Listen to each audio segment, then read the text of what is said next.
I will call the meeting to order. Penny? Okay. Dr. Smith? Here. Dr. McBride? Here.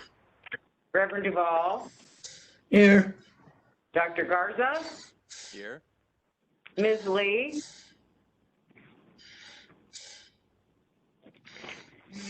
Ms. Hubner? Here. Doctor too. Dr. Hubner, sorry. And Dr. Khan? And he said no. Okay, we do have a quorum. We only allow doctors.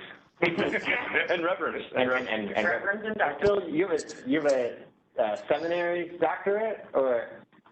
No, this is a master's program at Eden. So I don't have a Okay. doctorate title, but thanks for today. I'll be Reverend Doctor. Thanks. Yeah. I don't know if you know this, but I'm a reverend as well, so you got to call me Reverend Dr. McBride.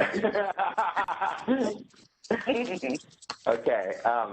Okay. Professor, Dr. Reverend. How about that, Tim? Yeah, right. All right. Well, let's start out. Last time we had some glitch, some parliamentary glitch that I think I can't remember who alerted us to that prevented us. Well, before we do that, let's welcome Dr. Beth Hubner to the board for the first time. She is a tenured professor of criminal justice at the University of Missouri St. Louis. She's been one of the leading scholars in her field for many years. She's been a resource to me in a variety of endeavors in the criminal justice space. Even before joining the board, I know she's been a resource to the jail in assisting with expert counsel around pretrial diversion and other areas to try to reduce the count here. So she brings a great deal of expertise and will be a tremendous addition to the board. So thank you for joining us this morning, Beth, and thank you for serving. Thank you for including me. Sure. Okay, the first agenda item is the approval of the March and April meeting minutes. Did anyone have any questions around those meeting minutes? I do, Mr. Chair, just on the April 23rd minutes. There's just something I wanted to ensure was included, that we did, as a board, have a brief discussion on the possibility of workhouse inmates coming to the county. That was discussed briefly with some comments from the board in April. And I don't see it reflected in the minutes. You're right. I don't see that. I think we discussed that under staffing shortage, I think is when that probably came up. So we will probably have to go back, and thank you for pointing that out. I think we should probably go back and get the recording of that to ascertain when exactly that was discussed, and what the, and a summary of the content. So let's postpone the approval of the April meeting minutes pending inclusion of those comments, because I distinctly recall that discussion as well. And I think we'll have further discussion in that area today, but it would be helpful to make sure that we are true to the record of what happened in April. So Penny, can you? I will take care of that. Okay, thank you. Okay, Mr. Chair, I'd like to make a motion for us to approve the minutes of the March 5th, 2021 meeting. Thank you. Is there a second? Second. Thank you. Dr. Garza, was that? Yes, that was Dr. Garza.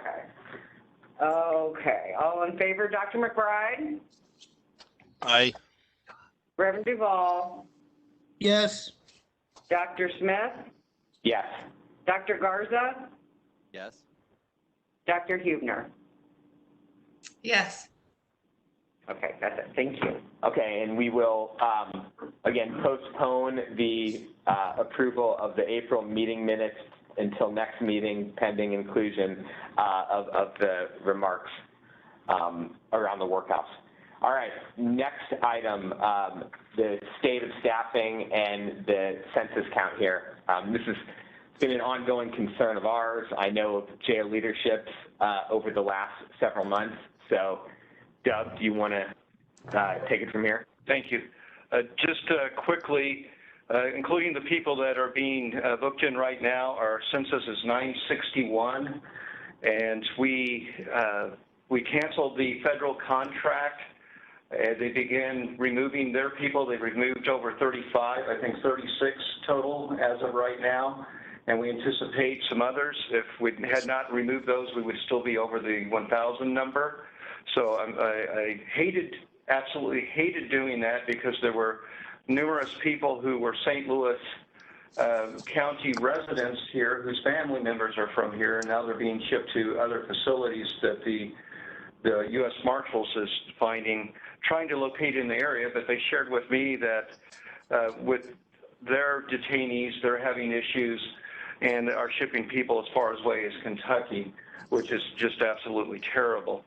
The population, so it's at 961, like I stated. The staffing, we still have over 40 officer openings, and it's the overtime is being utilized much more than any of us are comfortable with, just to keep this place safe and secure.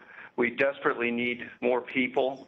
And it's getting kind of scary because the MacArthur Foundation has done an amazing job in assembling a team of people from the prosecutor's office, the courts, public defenders, private bar, and the number of low-risk people that we have in the jail is almost non-existent. I think we have less than 20 people in the jail who are on drug charges, where we have 172 who are charged with murder.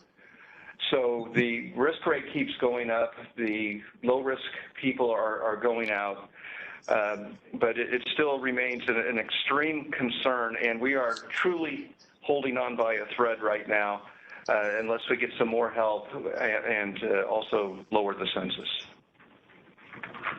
So one thing I'm hearing you say is that despite the census count being relatively stable, the mix of residents is dramatically different from what it was, say, a year ago. Absolutely. Okay. Can you give us a ballpark estimate of when you started, how many people were here on, say, drug charges? I believe there is at least double, probably triple what we have now. Okay. And again, I think that's the teaming from the people that are in the MacArthur grant that have accomplished that, and I think it's a major accomplishment. Okay. If we had the people that the MacArthur grant has been able to get out, if we had them still in the jail, our census would be closer to 1,100, 1,150. Okay, so about 200 people they've diverted. Yes. Are those people all being electronically monitored? No, some of them are in various stages. Some are placed in treatment facilities, some are placed in halfway houses, and other such places. Okay. Or are there questions? I heard someone clearing their throat, I think. Yeah, that was me. Sorry. Could I ask a question about that? Sure.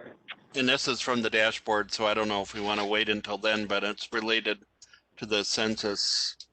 Thank you for that report, Director Burris.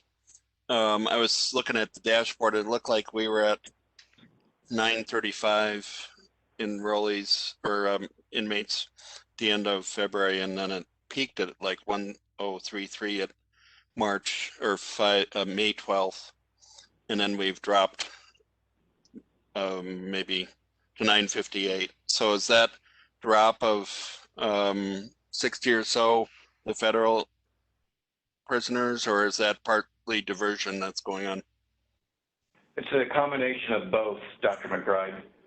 Okay. Yeah, absolutely, it's a combination of both. And just to acquaint me to make sure that I calibrating as I got to do this every meeting is we have a capacity of about 1,300 or 1,200. Yeah, I believe 1283 is what our capacity is. Okay. When Thank you. fully staffed, of course, and currently we're Fully staffed staffed, yeah. right, we're currently staffed for about 800 people. Oh, okay. So we're staffed for 800 and we have 961. Okay. Thanks. So Director, when you say you're hanging on by a thread, is that mostly due to the type of prisoners that you have? Is that mostly due to the workforce issues, or is it a combination of both? So obviously you can't, well, it's difficult to control what sort of people come into the system, right? Right. So certainly that's much more challenging. But are you mostly concerned with the lack of personnel in addition to the prisoner mix? Yeah, great question, Dr. Garza, and I really believe that the majority of the issues that we should all be concerned about are the lack of personnel. I'm extremely pleased with how the staff is adapting to the desire of this board and the county to make this a humane facility, and we're going to talk about some of those things that prove that we're making it. And it's when we treat people with respect, you get respect back, and we have some outcomes that Aaron's going to share with us later to prove that we're doing a great job in that. So it really is the lack of staff where we're having to shut down cells and shut down pods and have people go to their cells, when if we had the staff, they would be out. And we'd be treating them, frankly, better than we're capable of without having enough staff. Related to that, I don't want to, I'm not trying to short circuit this discussion, but very closely related to that was a recent event that you were going to share about that was next on the agenda. Right. Do you want to just go ahead and talk about that, and we'll incorporate that into the discussion around staffing? Tuesday night, we had our second incident, the first one this year, of a group of residents who refused to return to their individual cells. The staff, again, did a miraculous job, frankly, in calming the situation and having them eventually return. But this is our second time that it's happened, and this is exactly how the situations that started in the city jail happened, and where it turned into riots. We've got to get more help, and I know of no other way.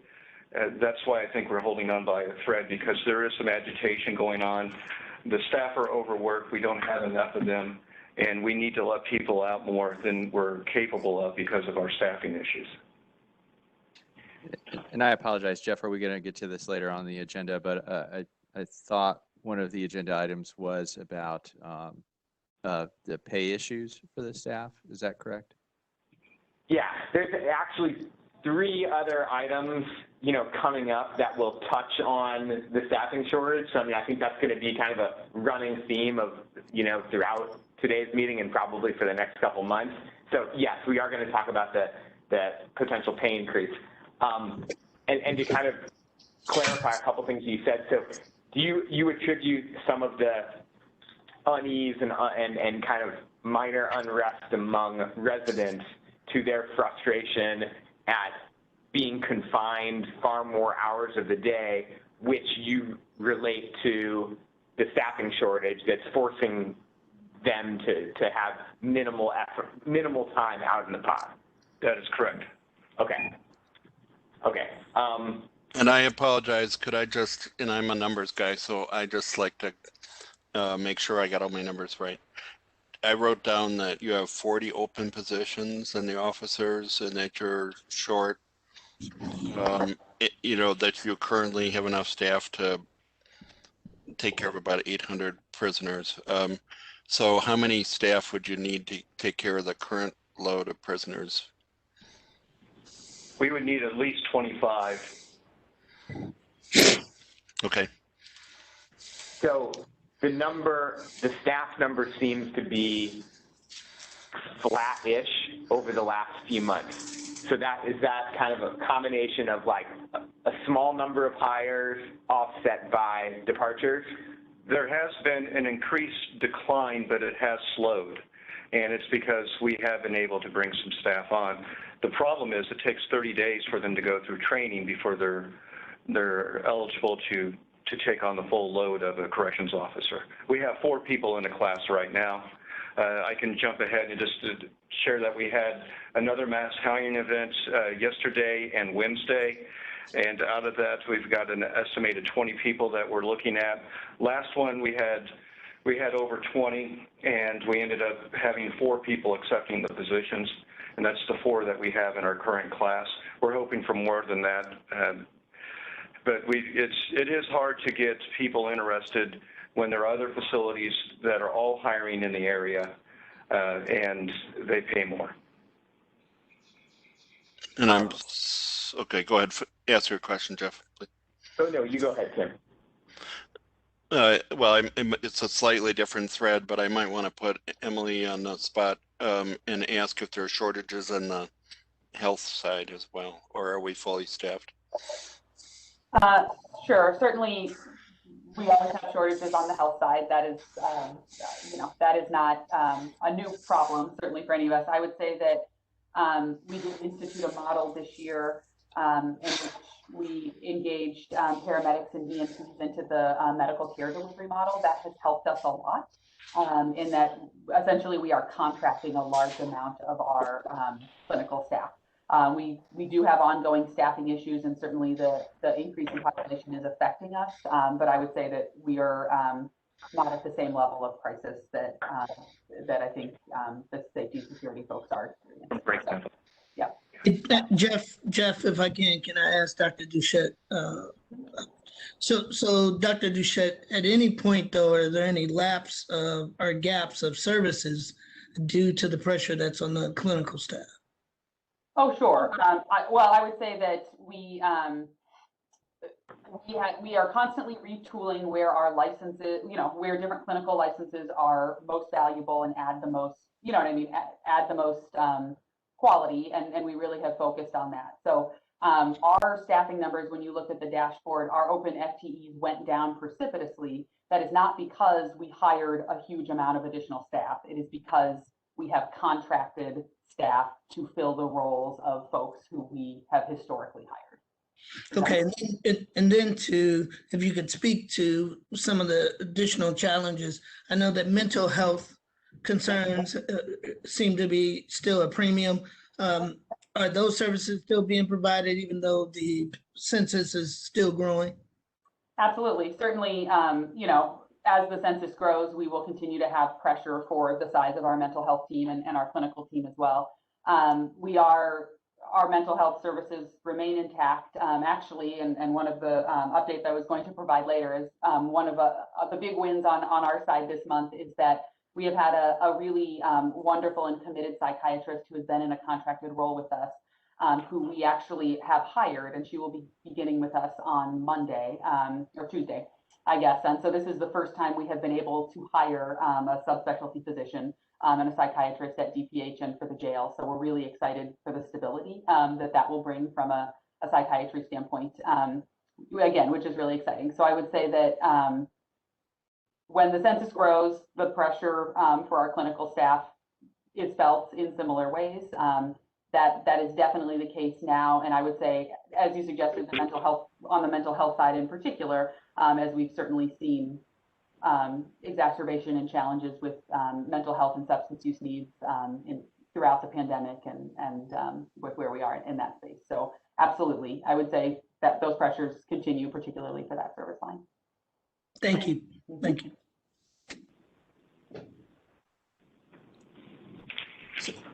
So Jeff, I do want to go back to the director though. Yes. Director Burris, again, we're glad to hear that the response to the most recent event that staff was able to de-escalate.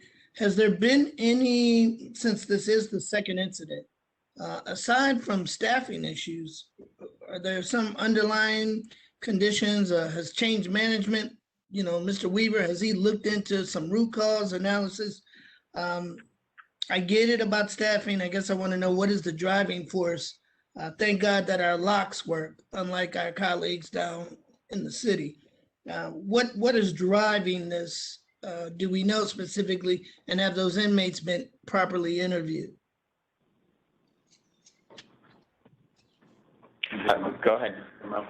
No, we have not, from a change management standpoint, looked into the staffing issues or concerns over here in Justice Service. Okay, no, I'm sorry. Let me rephrase the question. I'm talking about what's driving the angst of the inmates.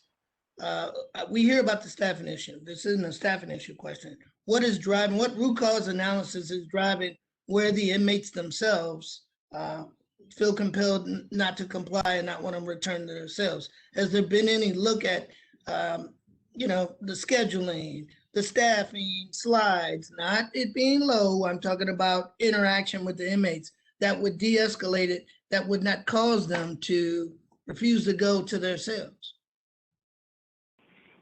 Yeah, if I can respond to that, because I do talk to the residents, but they are pretty much angry, if I can use that term, in terms of being locked down so much. Not being able to come out 100% is creating a problem for them being in their cells for long periods of time and not being out in the day room.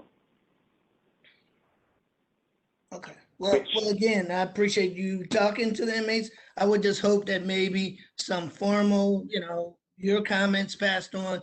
I thank you, Director. He's nodding his head like he's understanding. I'm just thinking the team effort of collective information could kind of bring about, hey, these are some things maybe we could change or massage of what's going on in their scheduling and get their feedback. Usually when people feel like they're not being heard and they're just being herded, sometimes this causes the angst. And maybe we can get ahead of that by talking to them, finding out, and then, informing them that, look, this is what we're considering doing, and this is because, hey, you guys are in the business of it every day. Get some input and feedback from the residents as well as the staff. That is an excellent idea, Reverend Duvall, and I promise you we will make that a priority, and we'll start with the block of people that refuse to return on Tuesday night. We'll start interviewing them. Sounds good. Thank you, sir. Do you, related to that kind of line of inquiry, do you feel like there's a broad understanding among the residents that the reasons for their minimal time out in the day room is the staffing shortage? I don't think that's been conveyed to them. Okay. Because if they don't know why, and they're feeling like it's punitive, something that they've done or something against them, that might explain, some of their angst. So, yeah, I think better communication, from both, better communication to them about what's going on, combined with hearing from them might be fruitful in trying to preempt another incident. So related to kind of that, do you want to, I know we're skipping around a bit, but all of these things I feel like are kind of, inextricably linked.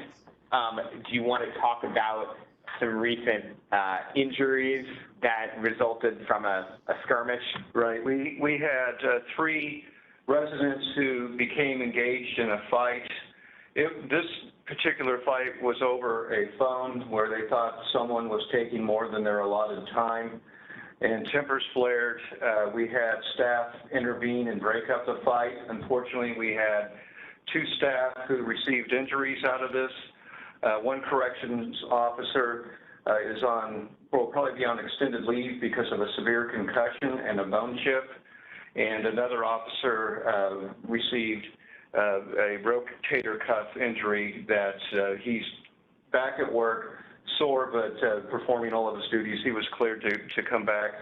But this is just the first time we've had injuries in staff regarding an incident involving residents. Of course, we've had injuries on people not having the right shoes and slipping on floors here recently. But this was the first time that we've had it with involving residents of our facility. So that is a concern. So, having reviewed the footage, Yes. do you feel, did the staff act appropriately in intervening? It was textbook, having reviewed the footage, how it was responded. And in fact, I think it would make a great training tape on, here's an example of how you respond. It's just that these guys were wound up, and it was really hard to control them. But I think they did everything right. It's just when you have a physical altercation, there's the potential of harm happening. And no injuries were sustained by the residents? One of the residents received some injuries, but he's been treated here at our facility. Okay. Are there questions from the board? I would like to add that the officer who's out, I reached out to him and asked if I could bring lunch by to him, and that's my plan today. And also, I'm assembling a team that we want to do everything we can to take care of him.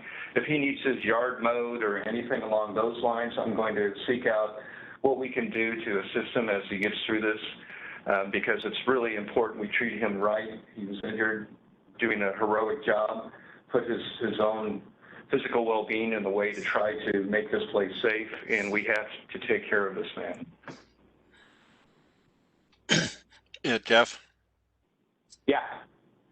Yeah, and I appreciate all the discussion about the dialogue between Reverend Duvall and others about the stress this might cause for the inmates, because I was wondering about this, and just to sort of put all these things together, I'm worried about the stress on the correction staff, but also the stress on the inmates of being in a crowded facility that might, if it might contribute, I'll say if, because we don't know causality, to some of these incidents.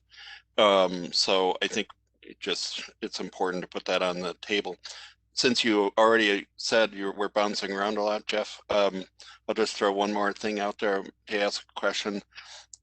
Due to the great work of Dr. Garza, who single-handedly got us out of the pandemic in this county. Thank you, Dr. Garza. We're not out of it yet. I know I'm just kidding, but thank you for all your hard work. We're sort of emerging and doing better. So we know that part of the reason the jail census rose was the logjam in the courts. Is that easing up now at all? Is that sort of a way to open the spigot a little bit to ease the overcrowding? Another excellent question, and within a few weeks, Judge Burton, the presiding judge, plans on, if things continue to go positively, opening up jury trials from 2 at a time to 4 at a time, and he's making all the steps so that can in fact occur. So we hope that happens here soon. Frankly, my concern is if they were to open up completely, I don't believe we have the staff for transportation to take everyone back and forth. And so that's going to be a real concern when the courts do open. Oh my. Okay. Thank you.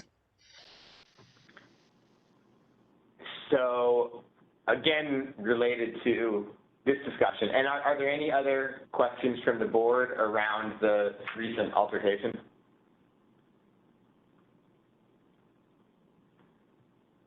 Okay, so again, also related to that, and I applaud you for caring for the CO who was injured. I think that's important on an individual level for him. I also think, given the acute staffing needs that we're facing, it's important for everyone else to see that he's being supported and cared for. So I'm glad you're doing that. So you alluded to the mass hiring event that you just had, and you said that, I can't remember if you said this, but many of the people came already with records. So do you want to flesh that out a little bit? Right. There were 10 people, I was told, and I haven't looked at these individually, but there were 10 of the candidates that came and interviewed over the last 2 days who had criminal records. And, that could be a block from looking at those people any further. But, it's just shameful that we have this issue, and with over-incarceration, where the Department of Justice Services states that if incarceration rates remain the same, 1 out of every 15 people, 1 out of every 15 adults in the United States will serve time on a felony conviction. That's not a DUI or anything like that. We're talking a felony because of our use of over-incarceration. And so that's eliminating, I think, some people that might make good staff. And in my previous job, when I worked for the federal courts, and even though I was chastised for it when it originally happened, I did hire staff that had records. They of course, weren't in positions where they had weapons or firearms or anything like that, but they turned out to be incredibly hardworking and productive people who are wonderful citizens of our community. But it is really heartbreaking to see that when we trying to get staff on, and there's that immediate drop of number of applicants because of the criminal record. Okay, so we're going to skip over number 7 and go to number 8 because it's so closely related to this conversation. And I think Tim or Alex already alluded to the staffing pay request that is currently sitting at the council. Director, do you want to give us a sense of what happened last Tuesday night and where you see things going, and if there's any way that we can facilitate the passage of that, pay increase? Great. I received information that it was tabled for multiple reasons, including the fact that they had some specific questions regarding the raise, which I have replied to and answered. Also, I received an inquiry from one of the members of the council asking that I look at if there are other facilities around here that could take some of our people that we would contract for. And this member of council asked that I specifically reach out to St. Charles and also the state facility in Pacific. We did that, and both facilities reported that they would love to help us out, but they just have no ability to do so. So I believe that I've answered all the questions from the council. They did report, I did receive a report that they were considering waiting until they were going to figure out how to spend all of this new federal funding. And I honestly believe that we don't have the time to wait, that if we don't do something soon, we run the risk of looking like the St. Louis City Jail has looked like. So I think it's just paramount that we do something so we can recruit more staff, keep staff from leaving, and just take care of the people that we're responsible for caring for. I'd like to make a comment. Go ahead, please. Okay. For a point of clarity, I strongly support the increase of pay for the COs. And I want to be clear that it's for the COs. That is the most needed group. I take exception to the additional job classifications that could be receiving. I'll mention something here in a minute about the same topic we're on, but I want to stay specifics on this increase. It should be noted that middle management and changes were adjusted to several individual salaries. They received an increase above and beyond the regular yearly increase, which I know was minimum. There's not a need to increase those salaries based on the information that's provided as the increases they received. So I strongly oppose that those other managers, because we don't have open positions and we're not losing anybody in those areas. They're just Reverend- not. And then one more thing. And then when we'll talk about overtime and the administration of overtime by these very managers who have failed to keep overtime regulated and equitable and fair. We get the reduction. We understand the staffing needs. These staffing needs, Jeff, have been here since we got here. They preceded us. So I guess I'm just tired of beating the same dead horse. Pay the entry-level COs and the COs that are working and who are being worked down and changed. Their life changed over COVID too, but these managers and up senior management, they don't deserve a raise, in my humble opinion. And to clarify, the raises that you're alluding to that some members of middle and senior management received occurred in, summer of 2020, just before the leadership transition at the jail. Is that accurate? That is correct. Yeah.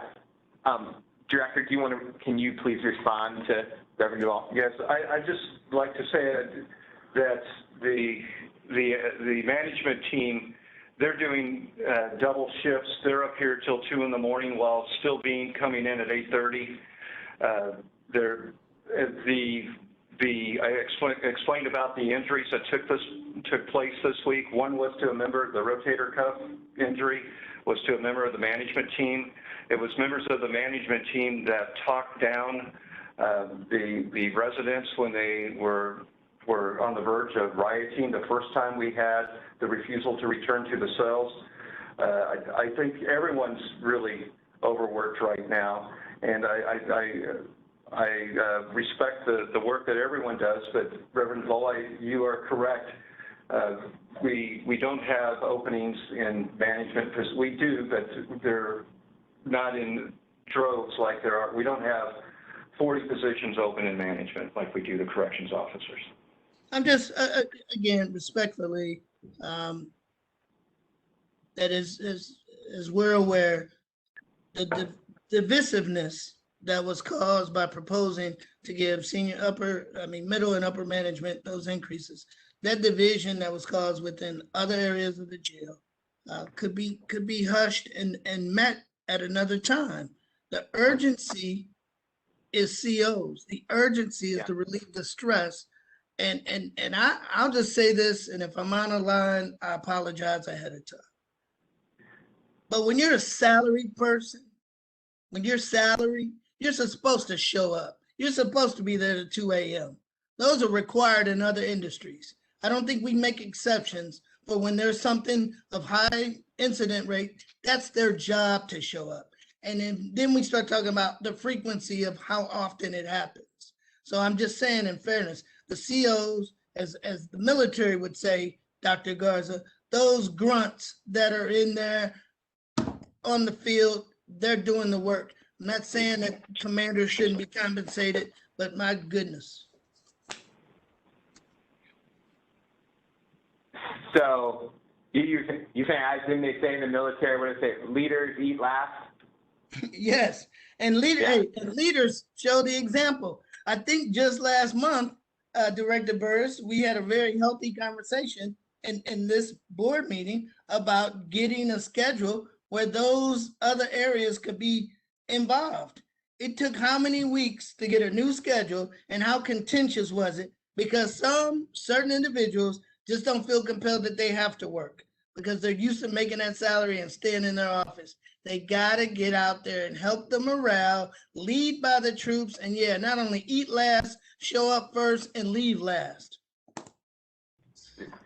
So can you talk a little bit about the kind of specifics of the pay increase request that's pending?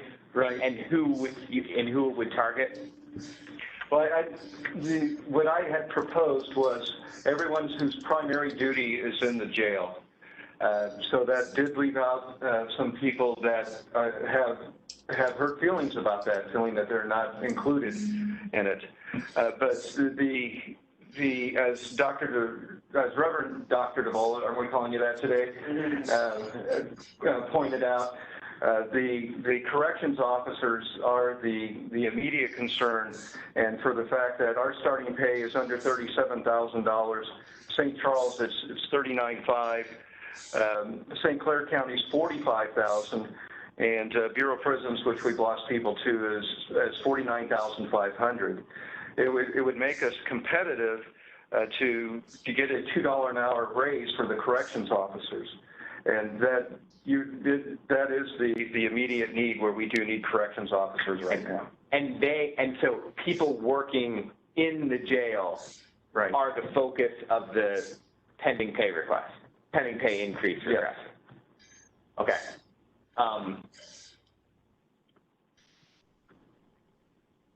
I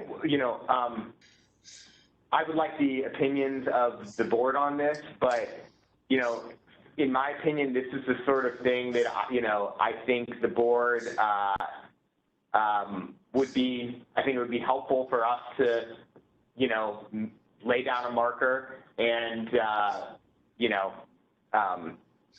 perhaps pass a resolution in support of the council acting to grant this pay increase for COs, because I know that, as you said, didn't you say the departures have outweighed the new hires? Yes. And per our request over the last couple months, you've begun instituting exit interviews.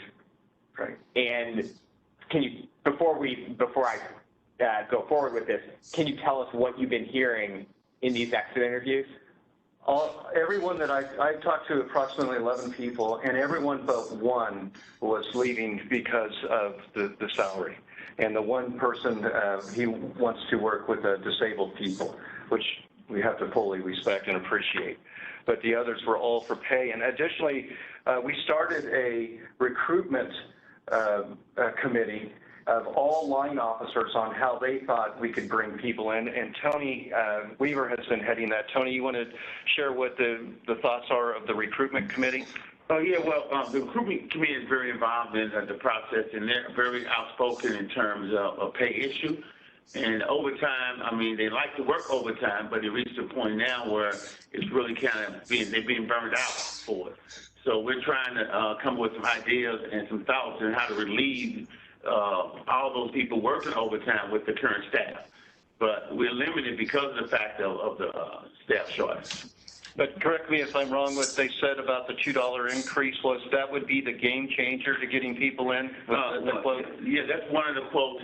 Every week after the county council meeting, they see me in the hallway asking, hey, Mr. Weaver, what happened? Did they pass it? No, it's still on hold right now.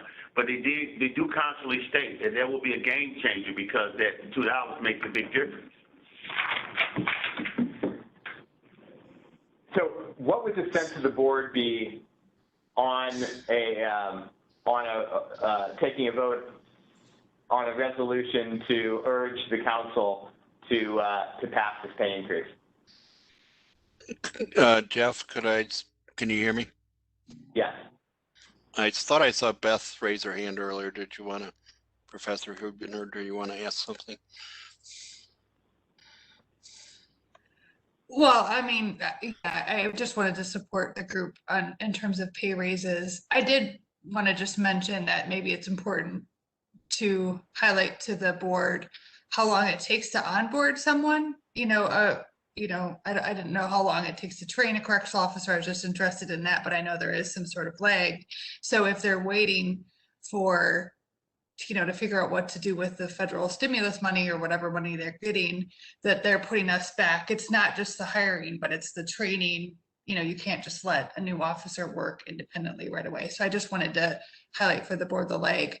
And if we can go back to it, can you tell me what the policy is for hiring someone with a criminal record? Is it timing? Is it type of conviction? What's the rules on that in St. Louis County? Yes, and it is a combination of that, and there is great discretion that's given to the directors. But when I do this, I also try to get support from others in case something were to come out. So there is great discretion to the directors, but when we have someone who has been convicted on a cocaine charge within the last 5 years or a firearms charge or something like that, but misdemeanors, we're actually quite forgiving on. If I could follow up on what Beth asked, and I know you want to go back, Jeff, to the possibility of a resolution, and I'd be willing to, entertain that. A question I might have, Beth sort of mentioned the stimulus funds or the pandemic funds or whatever we want to call them. I don't, I may be getting past my skis here, and I don't attend the council meetings. God help me, that would be torture. So I'm like, so I don't know. Tim, we're about to ask them to do something for us, okay? Oh, I'm sorry. Strike that from the minutes. My question is, there's money coming to the state, the county, the city as a result of the COVID pandemic. Seems like an argument could be made that some of that has, the pandemic has caused stress on the jail, directly related to delays in the courts is number one argument I would make. Other sort of additional costs. Did they consider that in order to help fund this? I did include the information on the delays in the court, and also we had up to 22 staff was our highest month where we had staff out because of COVID. So that was another way that it completely impacted us. That's another way. So it seems like money, anyway, I'll just throw that out. Well, I was just going to say that the staff have been essential workers this whole time. Yes. We consider grocery store workers and all those really important healthcare workers, but I think that this group should maybe be considered in that same vein. Do you know the total annual amount that we've proposed? The total annual amount per person is $4,160. And so with the number of, if we were talking just officers, I wouldn't want to take a guess publicly and get that wrong, but it is $4,160 per person. Okay. Okay. And I believe, I know the total amount for the city, they got $517 million. I think the county didn't get quite as much, but got to have a couple $100 million to spend, I believe. So it would be a minuscule proportion of the total amount to the county. Are there other thoughts from the board on this? If not, I would like for us to go on the record on this, one way or the other. Are there any objections to that?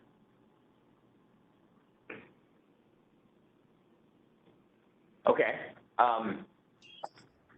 Well, I would move that we formally support the jail leadership's request for this pending pay increase at the county council. Is there a second to my motion? Second. Thank you. Okay. Dr. McBride? Oh, we're voting on it now? Well, Is there discussion? Is there discussion? I know we've heard from Reverend Duval, I think eloquently regarding his concerns that in the past, the last kind of broad pay increase was weighted far too heavily towards senior management at the facility. And I think those concerns are noted, and that this request is aimed at a very different level of workers here, and is primarily targeted at people working inside the jail, solely at people working inside the jail as opposed to on this floor. and supportive in other positions, pretrial, et cetera. Okay. Yes. That was a yes vote. Oh, very good. Thank you. Is there any other discussion on the motion, which I failed to ask? So Jeff, I would just say, hey, since you had a discussion there, could we just make sure we understand what the motion completely is? Yeah. Sorry. So the motion would be to support the pending request at the county council for a pay increase of it's approximately $4,000 per person that is targeted at people working in the jail or also in pretrial detention, but is not focused on leadership and would not apply to those in senior leadership here. So I was clarifying what it's for and asking for people, and the motion would be to support the pending pay increase request at the council. Jake, you seem to be wanting to chime in. Well, I was just going to say, with a non-binding resolution, I think you guys have a lot of flexibility, but what you could do for clarity's sake is if you wanted to write something up, present that with the agenda and then vote on the written resolution next week. That might add clarity to what exactly the board is resolving, but Yeah. that's really more of a procedural decision than on your end rather than mine. I'm just here to help. Well, Yeah, I think I would prefer that actually, rather than because it's hard for you to come up with the exact right language on the fly there, Jeff. Through no fault of your own, you're doing a great job. But Yeah. Well, why don't we do this? I don't want to wait a month on this because it is pending at the council right now. So,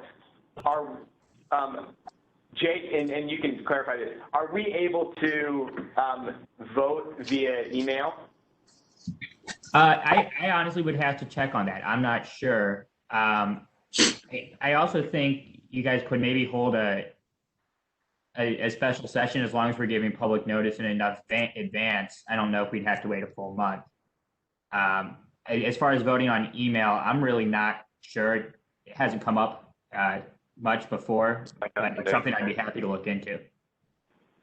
Okay, if you could look into that and maybe get back to me later today on whether that's possible. Yeah. I would appreciate it. Yes. Okay. Jeff, thank you. Jeff, I'd like to go along with what the attorney said. You have the, check again, but we've had a special session before. And if there's an urgency, I would clearly want to have a special session. And as the attorney mentioned, that it put out there that the public knows that we're having this meeting relative to the urgency of this matter. Because there's still some clarity that I'm just not wanting to prolong the discussion, but there's some clarity that needs to be met. I hear the director, I respect the director, but I just strongly oppose still some of what this entails with who gets this raise. We're still talking about sustainability here. Once those funds are gone, how are we going to sustain those? And again, until the numbers, I feel, where the rest of the board maybe can see the numbers, they might be able to speak to it a little strongly if they see the numbers and not just hear me try to curtail the numbers that I've seen in the past. So I would hope that you would consider doing a special session. Okay, yeah, that sounds good. So why don't we table that motion pending the legal opinion that we'll get from Jake, and then we'll determine whether to, and the supply of some detailed information to the board members regarding the pending proposal at the council. And once we do that, then we'll determine whether or not we'll vote via email or via a special session next week. All right. let's move on, actually move backwards one agenda item to discuss the possibility of contracting with other facilities. I think we all received a letter from Director Burris earlier this week asking for our opinion on a cooperative arrangement with St. Louis City to agree to accept overflow residents from the city and potentially send them overflow residents if we're overcrowded. Once fully staffed. Once fully staffed. And so I wanted to put that towards the board and see if people had thoughts on that letter. And then I will, I know Tim already shared some thoughts. And so maybe Tim, if you'd like to kick it off, or I know Reverend Duvall has, why don't we let Reverend Duvall actually kick it off, since he shared some thoughts last meeting that were referenced in our original discussion of the minutes earlier today. So Reverend Duvall and then Tim.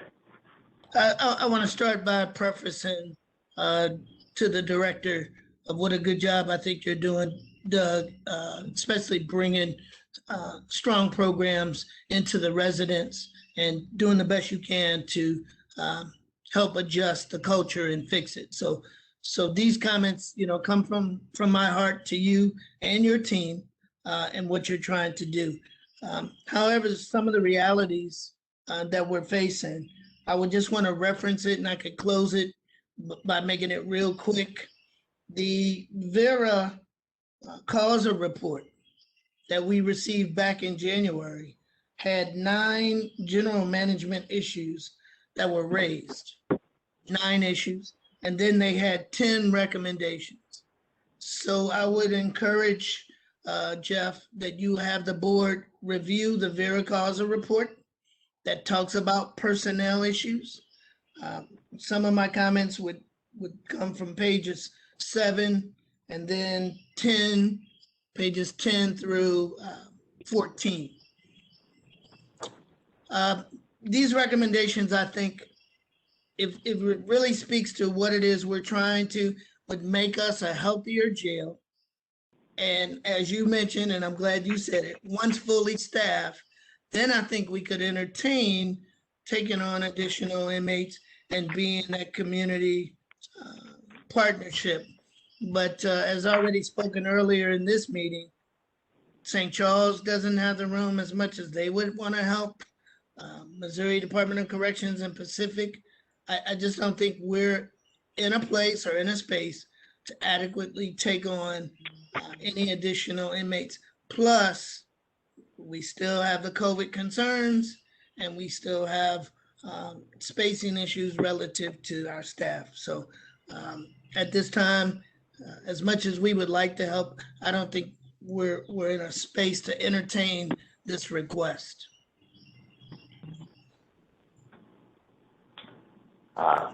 We appear to have a county council member, or maybe a few county council members tuning in, and just saw a comment from one of them in the chat. Thank you for weighing in. I think that was from Council Member Fitch,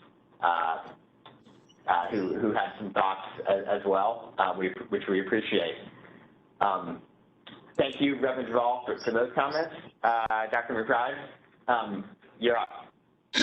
Yeah, so thank you, Reverend Duvall, for your comments, and I echo the compliments to the director for all the positive changes that are made. And, I expressed my comments in the dialogue we had during the meeting and afterwards. And, I'm truly trying to be balanced here and to reflect on the notion that the director said about being good partners, good regional partners, because that's where my heart comes from a lot, and just to put it out there, I serve on the City Board of Health. I'm vice chair of the City Board of Health, so I hear pretty regularly at the same rate as I hear in these meetings about the challenges the city faces. I know several of the leadership in the city, so I understand the challenges they're facing just as the challenges we're facing, and I think they're trying to do the right thing, and I understand the alderpersons and the mayor's point of view on the jail down there, so in the workhouse as it's called.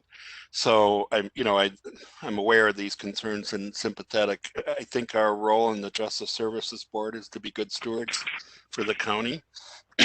And so all my comments on this are to try to make sure that we balance all this, that we balance our desire to be good regional partners with our need to be good stewards for the county.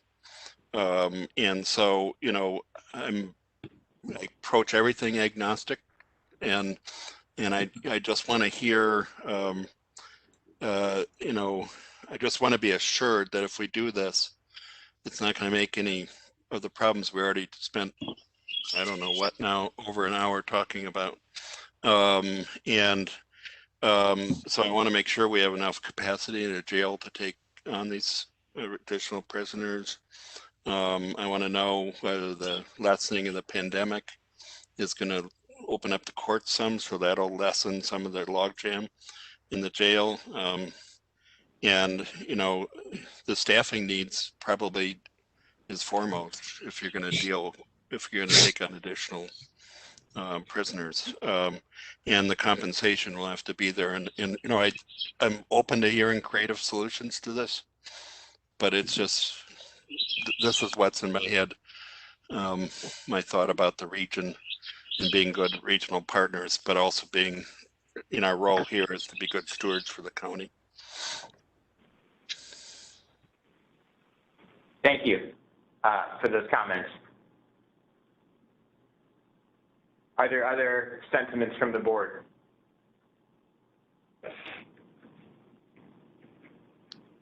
I just think it would be helpful. I mean, I agree with Tim. I want to be a good steward to the region, and I think, that's really important. I just haven't seen any information about the people who are incarcerated in MSA. Are they pretrial? Have they considered alternatives to incarceration?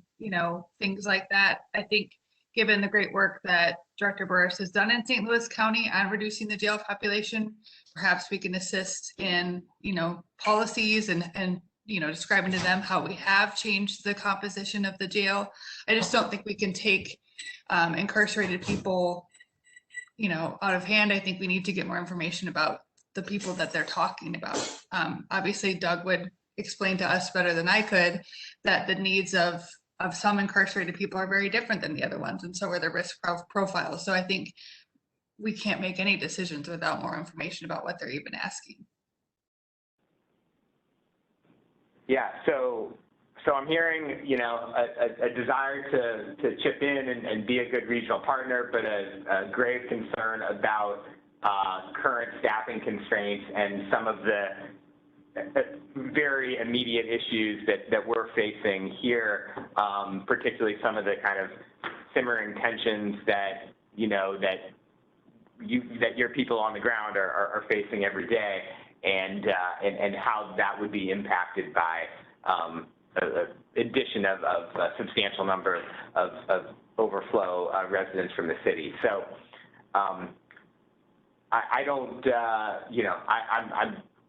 I thought it was just worthwhile to have a discussion about this. Are there any other points anyone would like to make? No, Jeff, I would just say I agree with Dr. Huebner's assessment. We would just need more information before we can make a really an intelligent recommendation. Okay. Thank you, and perhaps additional information or more specificity to a request will be forthcoming. Otherwise, I appreciate the consultation on that, and why don't we move on to the next item, which actually, while we're on the topic of kind of related to some of the issues that have come up, here, there's some information that's come to light this morning Do you want to talk about that now, or do you want to wait till? Why don't we wait to new business? Okay. I'm expecting a full press release, hopefully. Okay. So we'll, something that is a little bit related to some challenges that we've had at the jail. We'll talk about when we get to new business. Why don't we move on now to an update on the RFP process, which I think both the director and the county counselor's office will want to weigh in on. Right. Why don't you start? Okay, so the RFP has been out for a while now. There were modifications that were made about 2 weeks ago, 2.5 weeks ago. And then there were additional modifications. Those were made about 2.5 weeks ago, and then additional modifications made by the procurement department yesterday. And the procurement department recommended extending it for an additional 2 weeks, the proposals, and so that's what we've done. And I just want to generally advise that, it's, we have to be mindful of Chapter 107 and the cone of silence. So as far as substantive discussion of the RFP, we need to be careful and avoid discussing in an open session. Okay. Thank you for the cautionary note, Jake. And hopefully, so that, do you know the timeline? So we'd be looking at the middle of June. Middle of June. Right, the second to third week in June, when all the proposals will be due. Okay. Okay. Thank you for letting us know that. Why don't we get an update on the financial audit? We 2 months ago, you first informed us that there had been irregularities that you had discovered or others had discovered, and internal auditors had first looked at this from other county departments, and then the county retained an outside auditing firm to further analyze the issue. And can you tell us what's going on? Weekly, they continue to ask for additional information, and I reached out earlier this week and asked for an estimated completion date, and they're telling me by the end of June they anticipate having this wrapped up completely. Okay. A couple of questions. When did the audit actually start? Reverend Bull, I don't know the exact date. I'll look that up. I would say approximately 3 weeks ago. And can you tell us? That's a guess. I'm sorry. Can you tell us who the vendor is? Who is doing this? Who's performing this audit? KMPG. And do we have an approximate cost? No, they have billed us the first bill, and for I don't know if it's for half of the work, but we're about the halfway mark, I assume. But we have received that, and I'll ask the counselor, can I share what that amount was? Jake? I don't have, I don't know if that would go through our office, but if I can ask this afternoon when I look into the other questions and get back to you to see if we have that information. Well, Jake, it's tax dollars money, right? We don't know, we can't hear what the amount is of what we've paid or paying? I'm sorry, I may have misheard the question. Could you say that again? Yes. I'm sorry. We received our first bill on this audit, and Reverend Duvall was asking if we could share what that amount was, and I was asking if that is appropriate. Can I do so? I'm sorry. I thought if you were asking if I could share that amount, and I was scrambling through my notes looking for a check receipt. I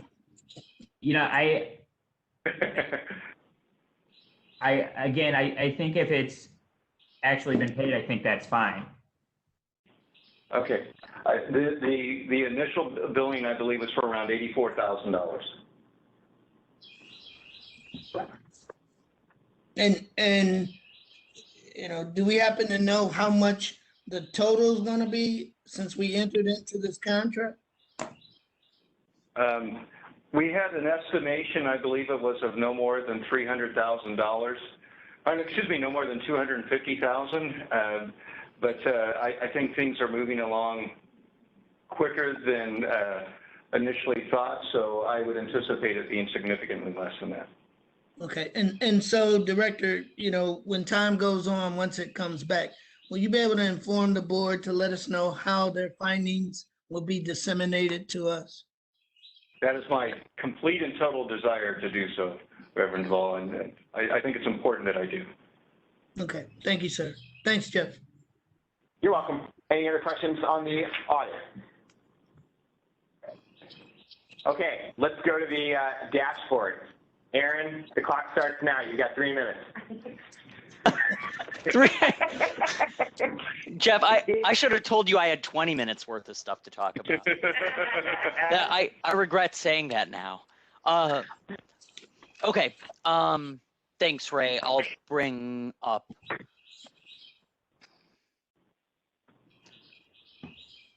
They're both in the paper now.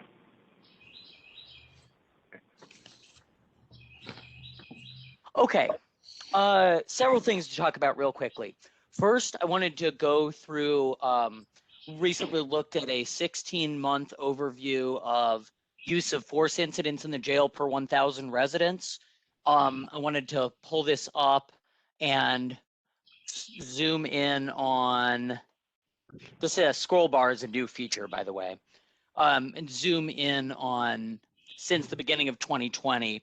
Just wanted to bring up the fact that we were looking at this over the last 16 months and showed that our use of force has declined from, in the first half of 2020, going from somewhere, you know, between 55 and 80 incidents per 1,000 residents to a pretty stable rate of about 10 per 1,000, which is a decrease of by a factor of 5 to 7 times.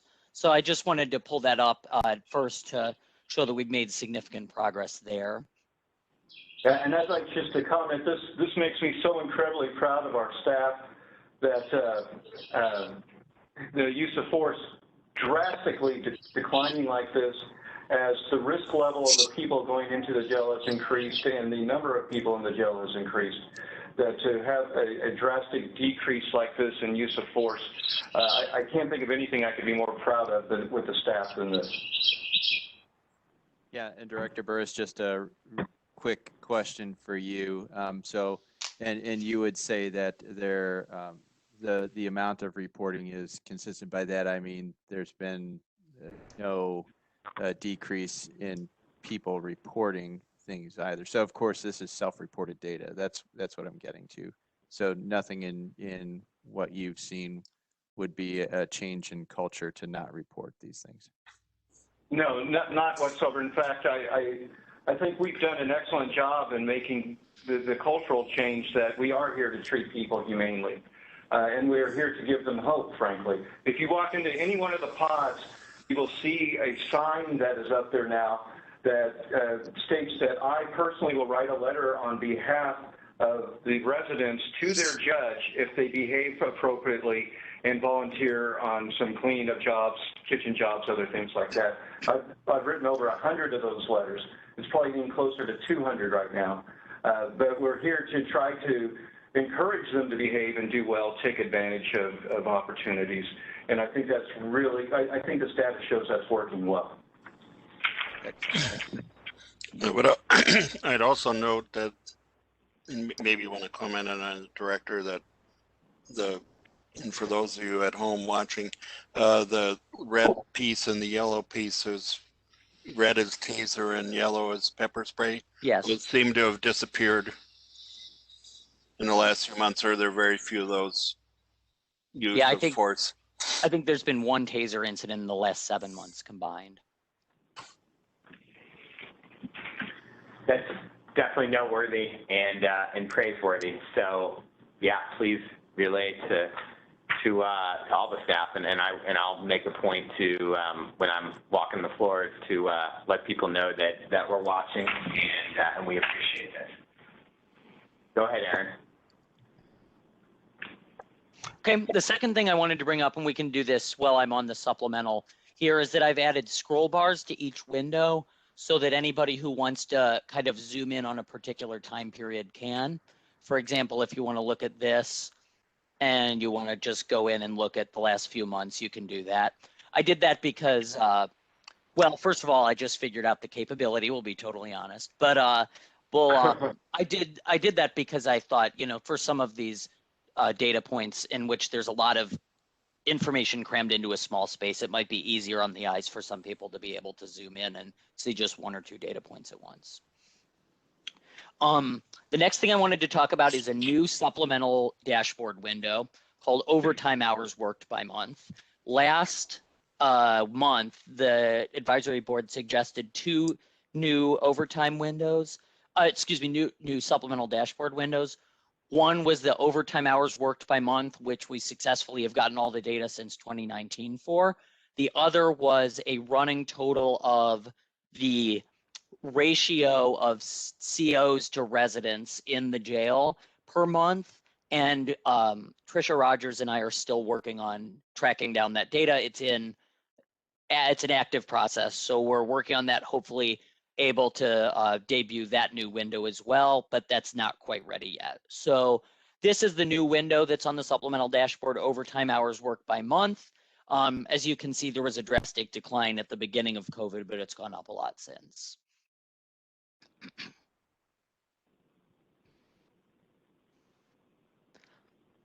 As always, Aaron, thank you for your hard work on this. This is really helpful. Sure, no problem. Let's move over to the main dashboard now. A few things about on the main dashboard. This is nothing new. We've talked about it earlier in this meeting, but wanted to zoom in on in the last 19 days from May 9th to May 28th, we've had a decline of 81 people, which is a really great rate.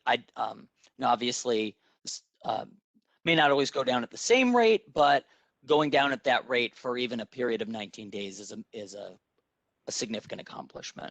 That's, as we alluded to earlier, it's about a half and half mix of the federal people leaving the jail, in addition to successfully processing people to get them out whenever possible. The other thing that I wanted to bring up, and this will be the last thing before we move on to the DPH dashboards, is that we're considering renaming Windows 7 and 8, these bottom two on the left and center, called average charge status counts by month and average offense category counts for pretrial residents. There's been a discussion in the last week or so that these titles for the windows are a little bit vague as to what they're conveying. So we're currently working on talks to figure out if we could rename those to better exemplify what they're showing. We are also working on, pretty close to being done with, a PDF document that shows all of the methodology used in calculating these estimates, and in certain cases when needed, the mathematical equations that go into calculating them as well. So we're going to put that on the website whenever it is done, probably after a few more tweaks to the dashboards have been done. We'll update the PDF document accordingly and then put it on the website.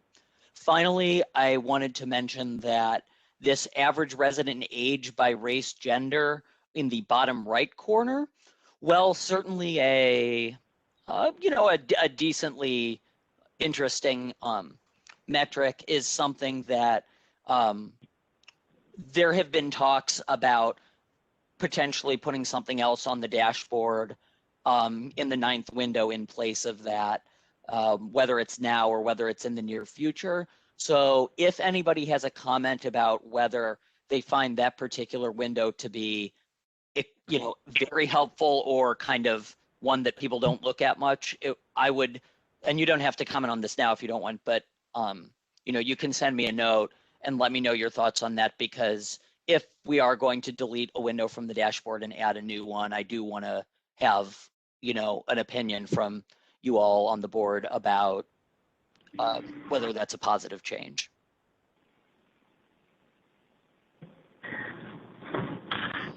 Okay, are there any questions from, yeah, go ahead, Tim.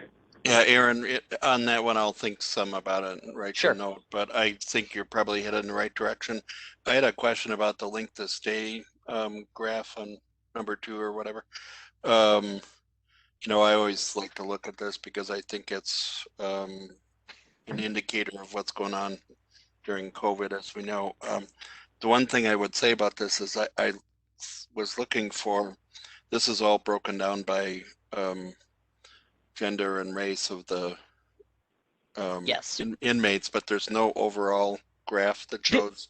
There just is the thick black line is an average. Is the Oh, it overall. is. Okay. Yeah. Oh, thank you. That's what Yeah. I was looking for. Never mind. Yeah. Okay, so Yeah, so this past month, I will be curious to see the data that come out for May. We wait to post any data until the month is complete, so that won't be out until the first couple days of June. But I will be curious to see what happens with this length of stay graph, because the estimates in this past month were kind of out of whack, and it will be of use to know you know, what the subsequent data point is, to see if there's any kind of trend there, or if it returns back to the level that it was at. yeah. Okay. Thank you. I'm sorry I missed that. No problem. Are there any other questions? All right. So yeah, so thanks. Jeff, if anybody has a comment about suggestions that they would like in terms of changing titles or in terms of replacing that 9th window, excuse me, please feel free to email me. I'd be happy to talk about it. Okay. Well, the 2 things that I found most notable, I like to see the social and professional, particularly the programming visits going back up as we're coming out of the pandemic, and so that's really positive. And then obviously the use of force, you can see a pretty clear demarcation line around when the leadership here at the jail changed, and it's really encouraging to see numerical, statistical evidence of the shift in culture around here. So congratulate everyone involved in who's responsible for that. Thank you, Aaron. You went, I think, just about 12 minutes over time on that. So we'll be taking that out of your time. Yeah, I don't get to talk for the next 5 board meetings, right? We look forward to seeing you in November, though. Right. So Dr. Doucette, I'll pull up the windows for you if you want to do the DPH dashboards. I think I would think that we should pay Aaron overtime for those 12 minutes. We'll talk to the county council about that. Yeah, I'll be brief. I don't, for the dashboard for April data for corrections medicine, there really aren't significant outline trends. Happy to answer specific questions. I do want to point out that this, we had a bit of a discussion about the open clinical or the open FTE piece, and note that trend does continue to go down for us, and did just want to highlight that is very much driven by a complete change in the staffing model and use of contracted employees. So I won't really focus on other specific things. I can also provide an update in this space on some of the COVID work and vaccination work, is that it is not necessarily on the dashboard, but certainly relevant at the moment. So we continue to cycle COVID-19 testing, obviously, in the facility. We're up to about 9,500 tests done since the beginning of the pandemic, and continue to cycle through housing units, 40 to 80-ish tests per week, just to make sure to keep our surveillance efforts strong. We did have 3 cases in the last month, all of them in the quarantine units, so in basically people who are coming into the facility from outside. So that process is working well, and kind of continuing to manage through it. Vaccination efforts continue to be strengthened, and we're really proud of that work. So obviously we have been working for many months now in cycling through housing units and vaccination of the population, offering both Pfizer and Johnson & Johnson vaccines to our patients, we are getting to the point where we are starting to see, it's been a slow process, certainly, but starting to see increased uptake, and do have housing units that are approaching the, one unit actually with an 80% vaccination rate, and then 3 units that are up into the 50% vaccination rate, which is really exciting. Some newer initiatives, just to make sure that the board is aware of.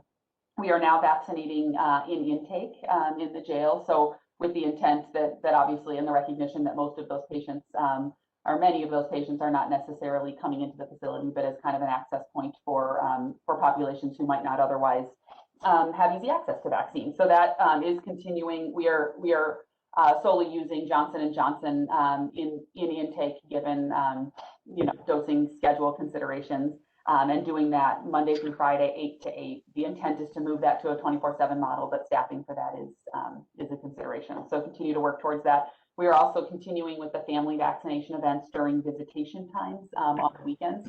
Uptake there is relatively low, but again, we feel like it's an important place, and each shot is meaningful there. So that work continues. Happy to answer questions about it, or support that. Support that discussion.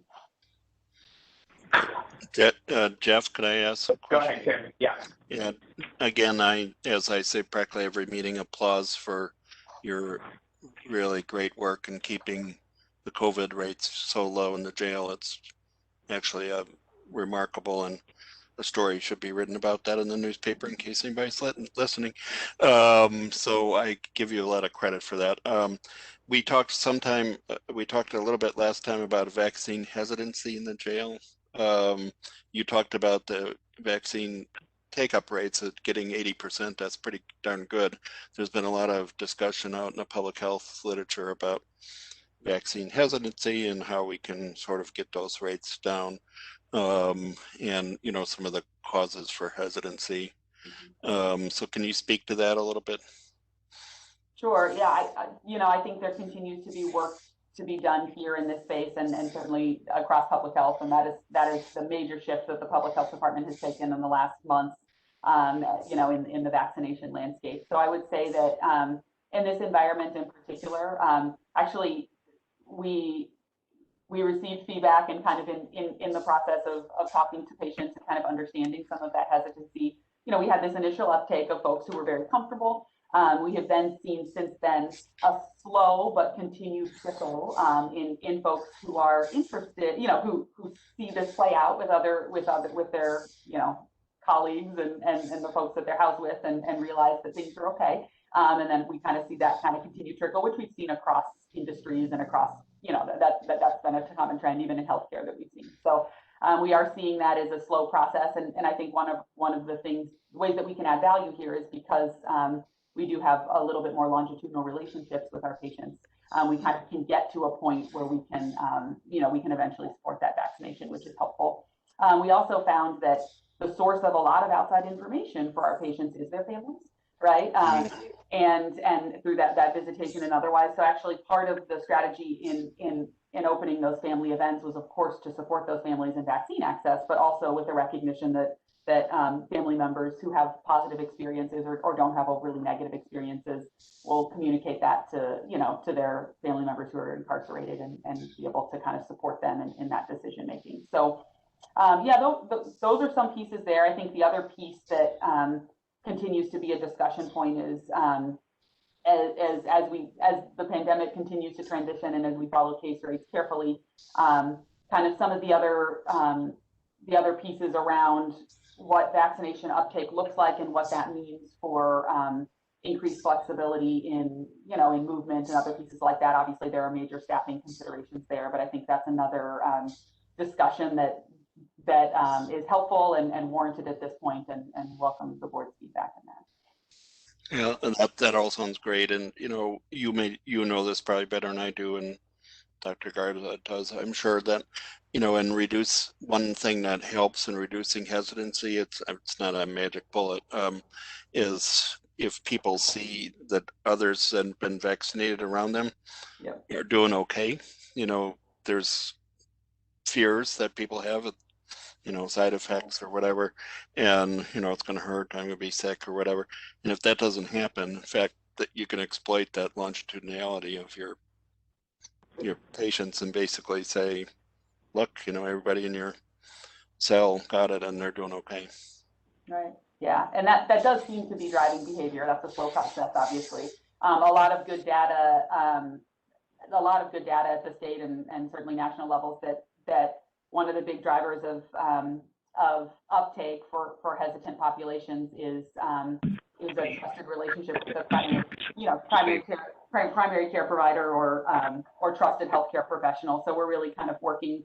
We have a portion of our population that has, because of their chronicity of their health conditions, has really strong relationships with our so trying to leverage that a little bit more strongly as well. So. Hey, Emily, Yeah. Do we know, and maybe this for Director Burris too, do we know the percentage or number of staff that have been vaccinated? And what efforts are we doing to increase that number as well? And then two-part question, is there any discussion of once the vaccine becomes fully licensed, making this a requirement? I don't know the number, the percentage of staff, but we've allowed staff we made the vaccine, receiving the vaccine as easy as possible for all staff and have strongly encouraged it.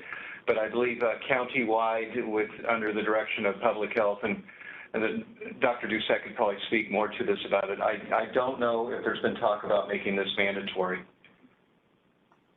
Yeah, county at this point has not moved into the space of mandatory vaccination for employees. And certainly, so that is the place that we are in now. We have seen relatively high uptake among our public health staff, although certainly that continues to be challenged across healthcare, as you're well aware, in some pockets. So I would say that is kind of an active piece that is being watched, but certainly there are no policy decisions there. We have made a lot of efforts to make vaccination very easily accessible. Very early on, we were asking county employees to come to DPH locations to get vaccinated. Now, there are events on site that really, allow that access. So we're hoping that drives behavior as well. But we have seen the same thing, as I know you have too, in the hospitals, that the eventual uptake is actually quite high. It just takes a while for everyone to kind of get comfortable in that space. So. I would like to compliment Dr. Doucette and her staff also, who I believe on 2 occasions set up booths near our visiting area so that family members coming to visit residents here had the opportunity to get vaccinated, which I thought was really outside of the box, and I really appreciate it. Yeah, we're trying.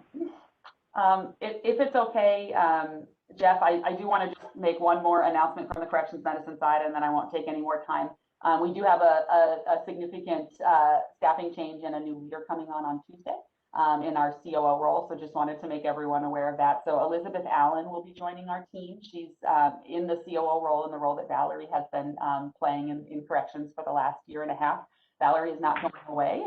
She has been promoted. So she is our director of clinical services now, and that scope will continue to contain corrections medicine as well as many of our other clinical service lines. So Elizabeth is coming to us.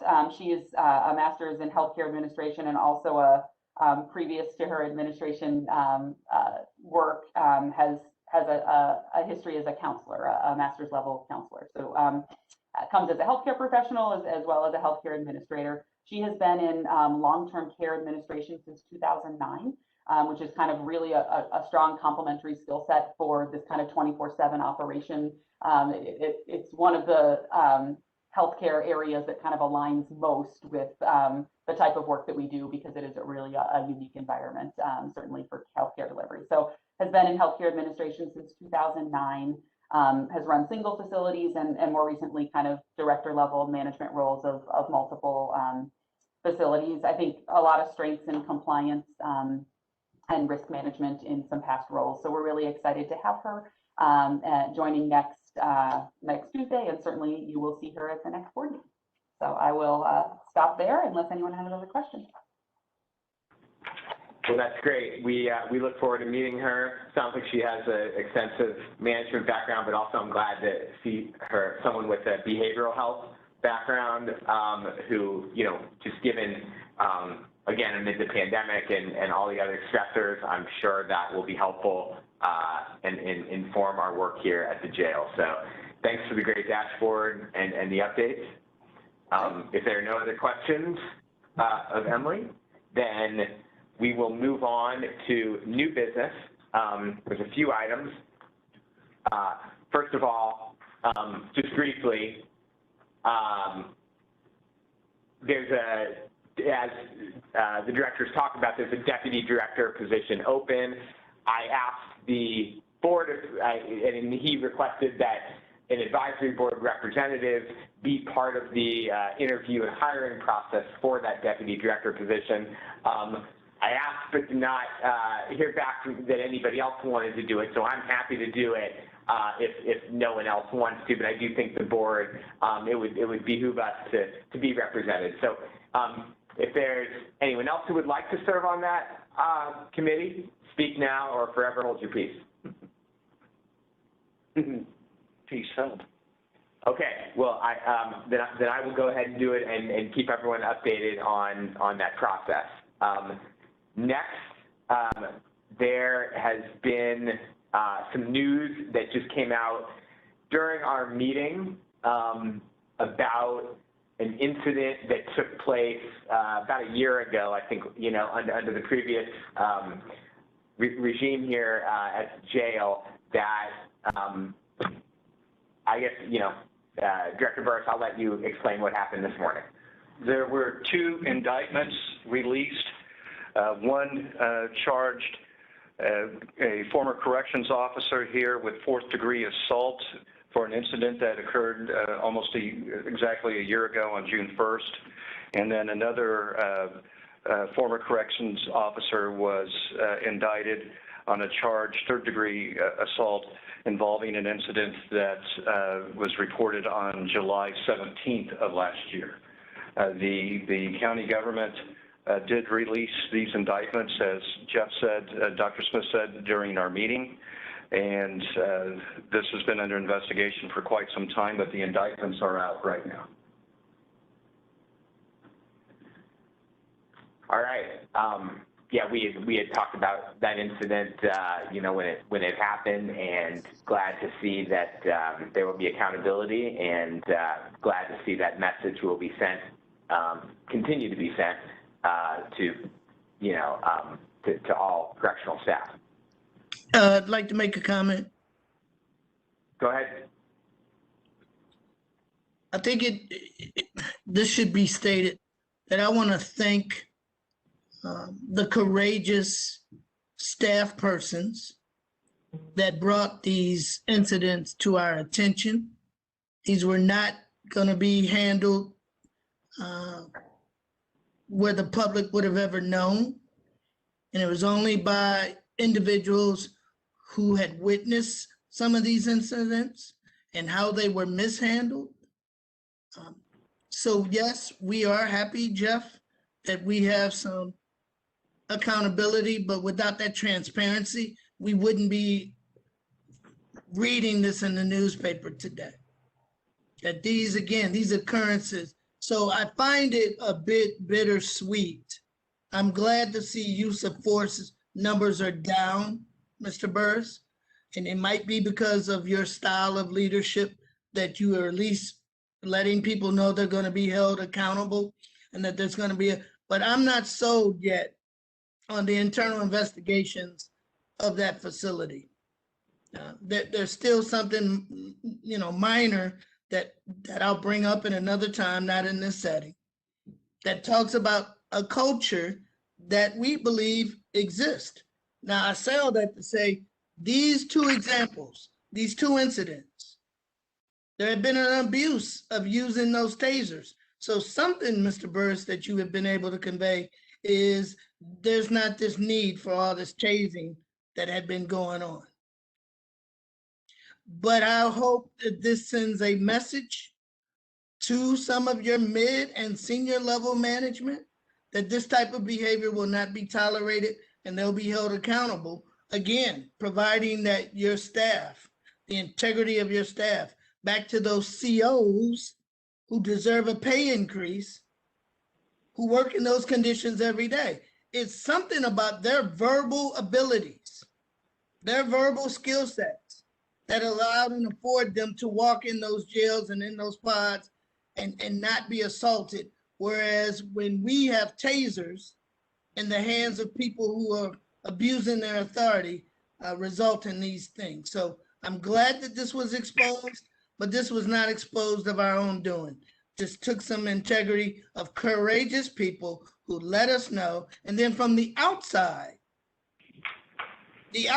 Jeff, forced into the inside to make some accountability held. And again, I applaud your efforts, Mr. Burris. I hope you continue to move the jail forward, to move this culture forward, because again, I'm going to stand firm, as well as my other colleagues, that we have work to do, because we're not going to be dismissive of the things that were operating in that jail need to stop. So glad for the justice system that somebody looked at this and the grand jury found it prudent to have these charges processed. So thank you, Mr. Prosecuting Attorney's Office. Thank you for those courageous members that work inside, and that justice is prevailing on all levels in this case. Thanks, Jeff. Thank you. I agree 100% with everything you said. And then Tim provided the link to the article in the chat if you want to click on it and read for yourself. So thank you for weighing in. Just two more things. Go ahead, Director. Okay, just two other things. We had the final interviews for our volunteer coordinator this week and are making an offer probably by next week, maybe even as early as today, and hope to have that person on by mid to third week of June. So we're very, very excited about that. We don't have the staff to do as much programming as we want, but we are opening up some volunteer opportunities. And we have a group that's been organized by by Ted Winters, who's our chaplain here, to do a manualized anger management program. And we're looking at seeing how soon we can get that going. In fact, we're meeting with this group next week. This will be at no cost to the county. The trainers are providing the books. And I'm extremely excited about that because of all the programming that we've asked the residents if they could receive. What would it be? Anger management is always the number one item, and number two is a far way off. So we're very excited about starting anger management, formalized anger management classes again next month. And that's all I had under leaders. And the ServSafe graduation. Thank you so much. That Reverend Duval and I got to attend a couple weeks ago. You want to talk about that? Right. We had a ServSafe graduation where it's a industry recognized certificate on food handling. And so we had the graduates where there were 30 at the class. There are actually 35 who did graduate. And 2 people have been released and obtained employment already. So I'm very pleased about that. We have a second round where it's going to be a more structured class on management in food services. And those classes are going to be taking place pretty soon. So we're so excited about that. And I have to also say that would not have happened. These classes would not have happened without this advisory board and the council who made that part of the contract for our food vendor. So I just want to share my appreciation on that. And I'll be meeting with the gentleman who's run that program inside, because I have a restaurant firm that owns Sugar Fire, High Point Cafe, Chicken Out, and also operates inside the Enterprise Center that is looking for people and willing to overlook any background issues. So they are ready to interview everyone who comes out. So after the meeting today, I'll be working to connect the dots and try to get lots of these guys employed. So thanks for helping make that happen, Director. And it was a pretty inspiring graduation. It was awesome to watch. So one of the highlights of I think, our month, right, Reverend? Yes, yes. Thank you, Jeff. Good job. Yeah. So, all right. Next up, we will hear from visitors. I know there was one comment submitted via email. Penny, do you want to go ahead and read it? From Mr. Charles Warden, and it states, when contracting with other agencies, please ensure we are considering transportation costs associated with court proceedings, medical needs, etc. Often these are costs that are easily overlooked when negotiations begin. That's the only one. Okay. Thank you, Penny. Is there anyone in attendance who would like, from the public that has any comment?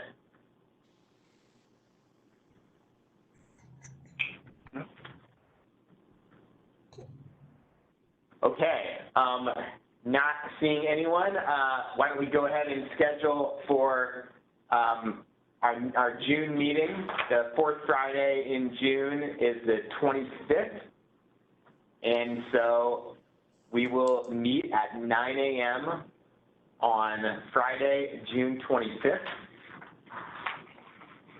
Hey, Jeff, just a quick question. Has there been any discussion about going back to in-person meetings? Not that I'm totally in favor of in-person meetings, but I just wanted to see if there was discussion about that. Do you know anyone who might have the expertise to provide any guidance for us on that? I think one of the people on the phone call here that might, but I'm not sure. So I knew that county council meetings were coming back to in person, and so I wasn't sure if that was translating down to the rest of the county services as well. I'm